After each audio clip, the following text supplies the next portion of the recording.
too much thought into this, you guys. It's literally just a nice, light scrub.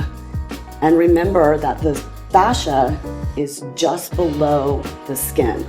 So this is a light and brisk movement, and we're just going to go ahead and 360 the lower leg quickly to prepare the tissue for more intense work. So you should be able to see some redness, which is great. So I'm going to go ahead and move around to the inside and just keep it going light and brisk. And I do want to mention that I always want you to be aware, no matter what you're blasting, to be aware of your posture. Make sure you're not hunched over, and make sure you have your abdominals on. Make sure you keep your shoulders relaxed. Make sure that you work your muscle all the way from the origin to the insertion. So here I'm down on the Achilles and go all the way up, my calf. And you can do this for as long as you want. I'm teaching this more as a demonstration. So feel free to go ahead and do the full 2 to 5 minutes. So one of the key places in our lower leg is between the shin and the anterior tibialis. So we do what we call the poke and wiggle technique. And what you're gonna do is just start right south of the knee and right to the side, the outside of the shin, and you're gonna go ahead and poke and wiggle. And we're gonna do this all the way down to create kind of a little dented stripe all the way down.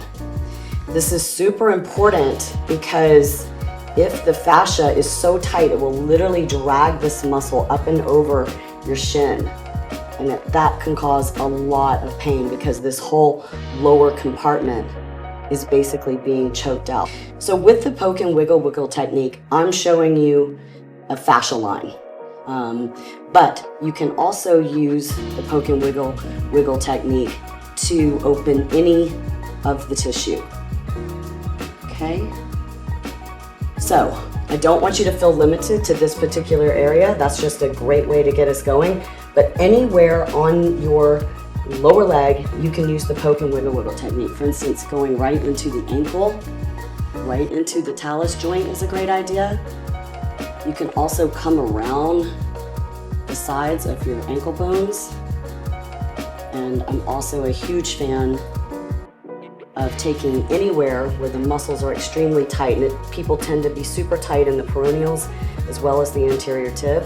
You can go right into the muscle and do the poke and wiggle and incorporate it with what we call the golf ball technique. Because, so say I wanted to get this entire area here, I just turn it into a golf ball with this poke and wiggle.